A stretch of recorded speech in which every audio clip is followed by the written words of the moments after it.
Olá, muito obrigado de coração por você assistir esse vídeo, pela sua atenção tão valiosa e especial, por você inscrever-se no canal se não é inscrito, por você acionar o sino, compartilhar esse vídeo e deixar o seu like.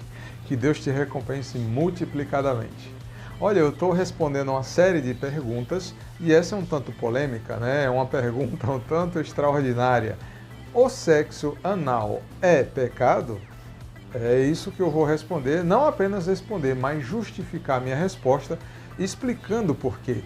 É muito comum encontrar no meio religioso os pregadores, pastores, líderes religiosos que simplesmente dizem, isso é pecado, mas não explica com realmente profundidade, de forma satisfatória, o porquê, se for o caso de ser pecado.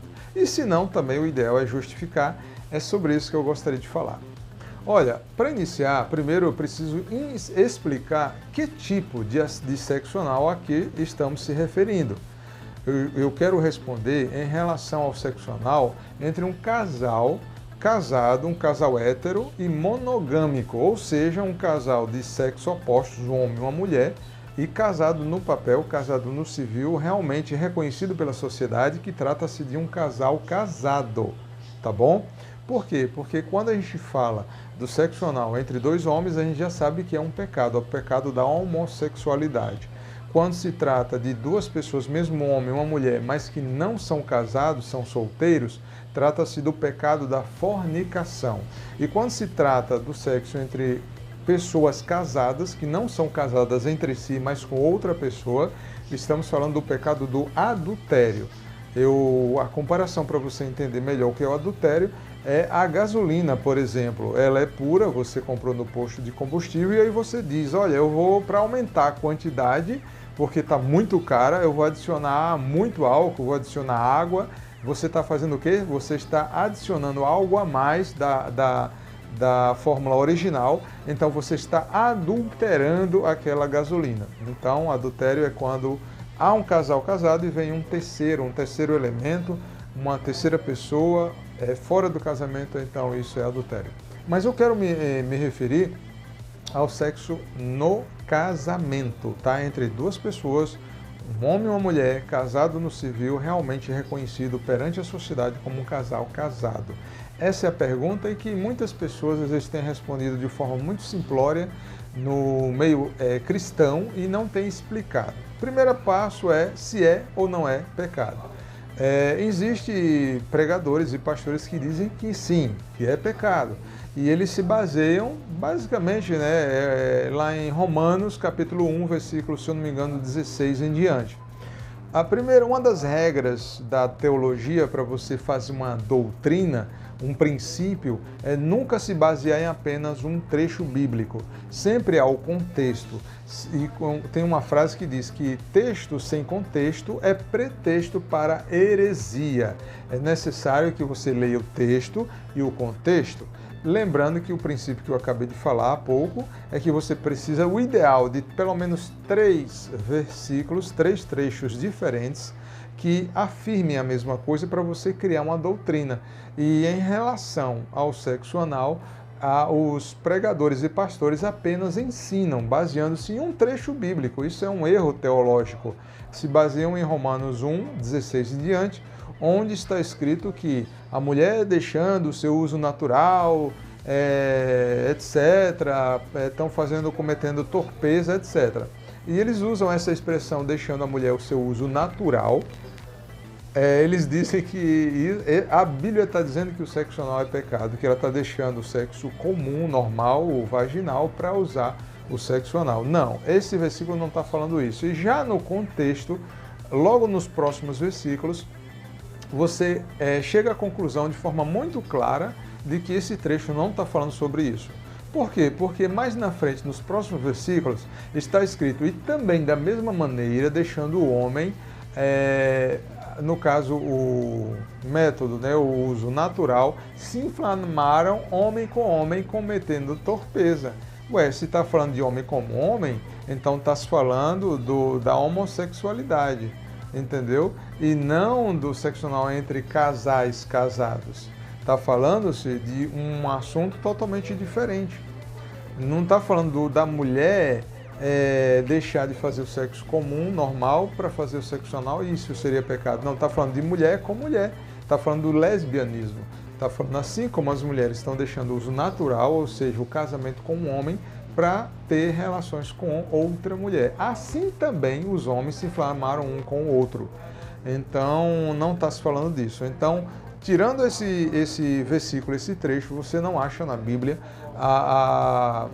como é que eu posso falar, alguma regra muito clara de que o sexo anal em um casamento entre uma mulher e um homem, de forma agradável a Deus, seja pecado. Há também outro princípio que às vezes usam para dizer que quando um homem casado mantém relações sexuais com a sua esposa, mantendo relações sexuais anais, sexo anal, isso é sodomismo. Mas quando você analisa mais a fundo, pesquisando nos dicionários e principalmente nos originais, você chega à conclusão que o sodomismo, na verdade, é uma prática de sexo anal entre homens. Significa a homossexualidade.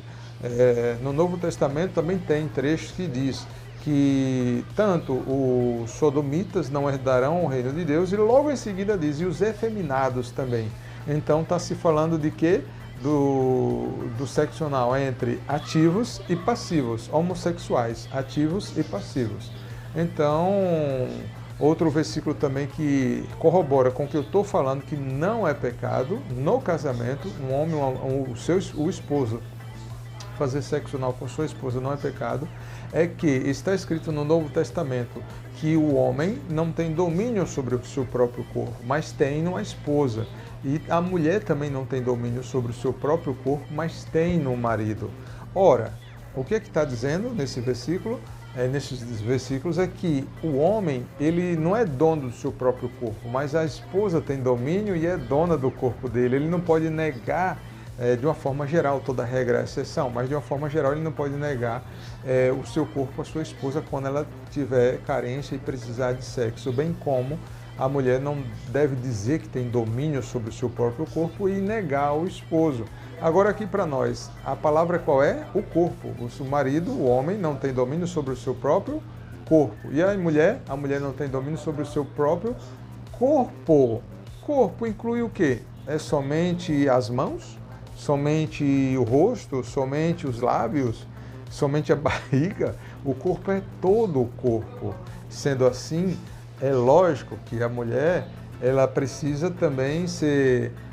A base de tudo é o amor, é lógico. Se o sexo anal, ele deve ser praticado quando há interesse das duas partes, tá? Se a mulher não gosta, a mulher não quer, você não deve obrigá-la. O marido não deve obrigá-la, porque isso é falta de estar quebrando o princípio principal, desculpe-me a redundância, né? Tá quebrando um princípio excelente, principal, que é o amor.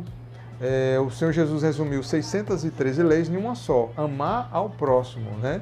Como Ele nos amou, incondicionalmente. E amar o próximo é tratar as pessoas como a gente gostaria de ser tratado, mas também é não buscar os seus interesses, mas o interesse do outro. Está lá no capítulo do amor, 1 Coríntios 13. Se amar é buscar o interesse do outro, é lógico que se o marido quer o sexo anal e a mulher não quer, ele deve buscar o interesse dela. E ela também interesse dele, mas se não há comum interesse e acordo, não pode ser feito ou não deve ser feito. O homem deve procurar saber o que ela quer. Agora, se há interesse mútuo, lógico, precisa também saber como fazer, ter conhecimento e sabedoria, mas se há conhecimento e sabedoria ao ponto de proporcionar bem-estar e prazer aos dois, isso é um ato legal, moral, ético e agradável a Deus. Até porque o versículo que eu falei diz que o homem não tem domínio do seu próprio corpo, mas tem a esposa. E a esposa também não tem, mas tem o marido. E quando se fala do corpo, inclui todo o corpo. Não pode se algum pastor, algum pregador chegar e dizer, olha, na hora do sexo pode tudo, menos os pés. Não pode a orelha. Não, é o corpo inteiro. Desde que haja comum acordo, porque a base de tudo é o amor. Eu espero que eu tenha explicado bem através desse vídeo. São assuntos, algumas perguntas que têm sido feitas são um tanto polêmicas e desde a minha infância eu tenho observado respostas muito evasivas, muito insatisfatórias, muito superficiais, melhor dizendo, e não há explicação à luz da Bíblia. Eu espero que através desse vídeo eu tenha respondido e eu tenha também explicado de forma a você ter luz na sua mente, para o resto da sua mente, da sua vida, você poder ter uma base e saber se sim ou não, tá bom? Um grande abraço do seu amigo e irmão Lucielmo Santana e peço que você inscreva-se no nosso canal se você não é inscrito, deixe o seu like, tá? Compartilha, você vai estar servindo a Deus juntamente comigo e também deixe o seu like. Muito obrigado.